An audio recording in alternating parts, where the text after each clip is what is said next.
Ahora vamos a conocer sobre las quemaduras.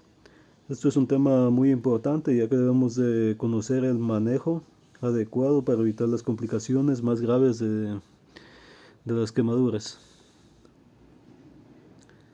Primero empezaremos con una introducción, tomando en cuenta que los principios más importantes del manejo de pacientes con quemaduras incluyen un alto índice de sospecha del compromiso de la vía aérea. Debemos identificar y manejar las lesiones mecánicas asociadas. También hay que tener en cuenta que las lesiones por quemaduras están bastante relacionadas con el alcance de la respuesta inflamatoria a la lesión. Otro punto muy importante es mantener la hemodinámica, ya que esto nos permite valorar la gravedad del cuadro clínico presentado por la quemadura. También hay que vigilar las vías intravenosas, ataduras del tubo endotraqueal y sonda nasogástrica. Algo también debemos de tomar en cuenta y nunca debemos de olvidarnos es que a mayor superficie y profundidad, mayor va a ser la inflamación. La revisión primaria y reanimación del paciente quemado. ¿Qué es lo primero que se debe realizar? Es detener el proceso de quemadura, ya que aquí se reduciría drásticamente la gravedad de la lesión. Como segundo punto, y no menos importante, hay que asegurar la vía aérea. También realizar una ventilación adecuada y el manejo adecuado de la circulación al obtener accesos intravenosos. ¿Cómo vamos a detener el proceso de quemadura? Primeramente, retiramos la ropa del paciente para detener el proceso de quemadura. Cuidar la sobreexposición e hipotermia.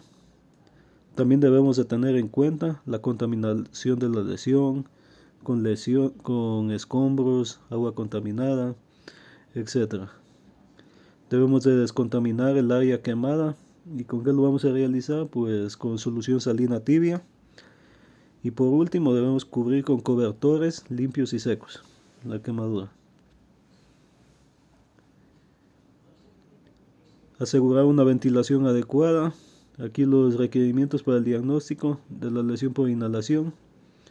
Se debe tomar en cuenta que la exposición a un agente combustible y signos de exposición al humo en la vía aérea inferior, también la exposición prolongada también aumenta la posibilidad de daño por este mecanismo. La hipoxia tenemos que tomar en cuenta que se asocia a lesión por inhalación, a baja elasticidad por quemaduras circunferenciales del tórax o trauma. Se debe administrar oxígeno con o sin intubación.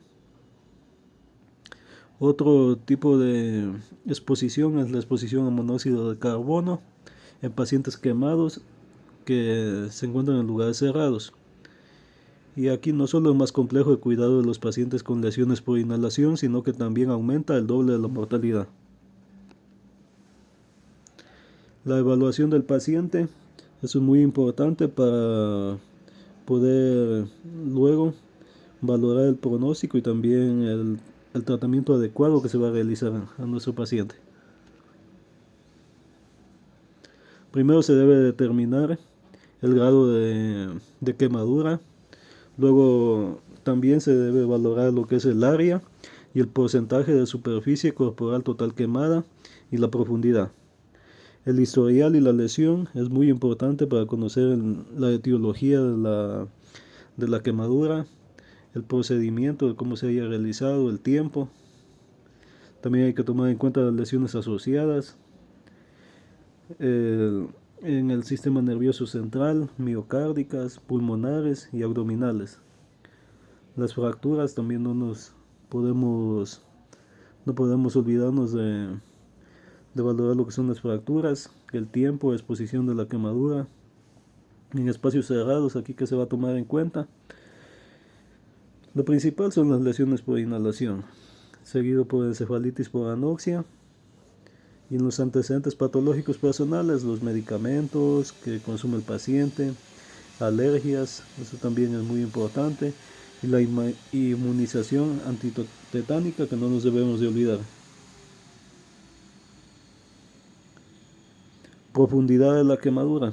Aquí debemos de tomar en cuenta la composición que es de la epidermis, dermis y tejido subcutáneo graso y el músculo.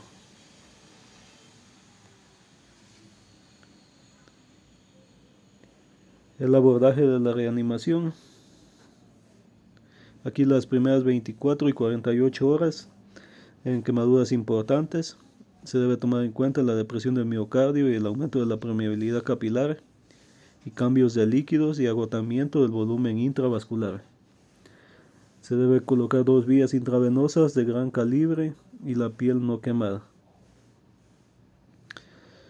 La perfusión de órganos diana, la reanimación excesiva, eso hay que tomar en cuenta el síndrome de distrés respiratorio, neumonía, insuficiencia multiorgánica, síndromes compartimentales abdominales, extremidades y orbitario. Aquí, según el caso, se va a administrar una vía central. La American Bush Association,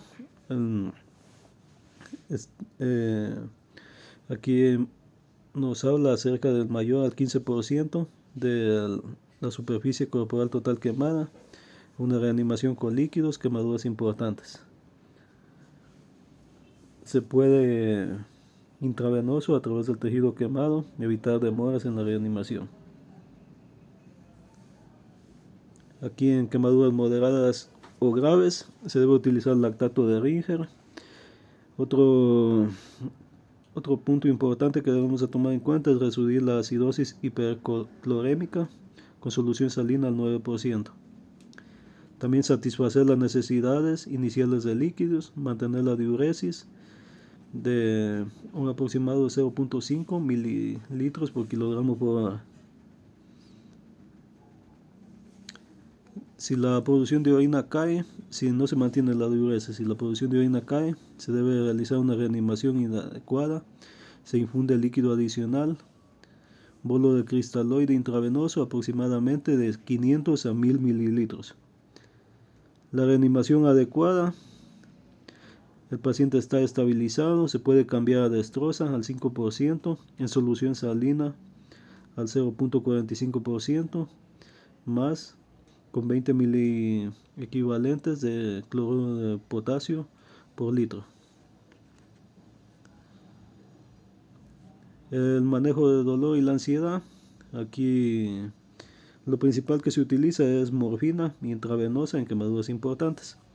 También se lo utiliza en dosis extremadamente altas, pero también se puede utilizar otro tipo de opioides. Aquí es muy razonable para reducir la ansiedad que se encuentra asociada. Revisión secundaria y anexos. Aquí la historia clínica, el mecanismo y la historia de la lesión, medicamentos, alergias, historial médico y quirúrgico del paciente, el examen físico, identificar lesiones, use las precauciones estándares contra infecciones transmitidas por sangre o por fluidos. El monitoreo y laboratorio, aquí se debe realizar una oximetría de pulso y monitoreo cardíaco continuos, estudios de rutina, hemograma completo, electrolitos, nitrógeno ureico en sangre, creatinina, glucosa, gases en sangre, venosa y arterial, y la carboxihemoglobina. El tipo de sangre y pruebas cruzadas. Trauma significativo en previsión de la necesidad de una transfusión. Otros estudios del laboratorio que deben de ser útiles son la mioglobina en orina, la creatinina sinasa sérica y el lactato sérico. Eso sería todo.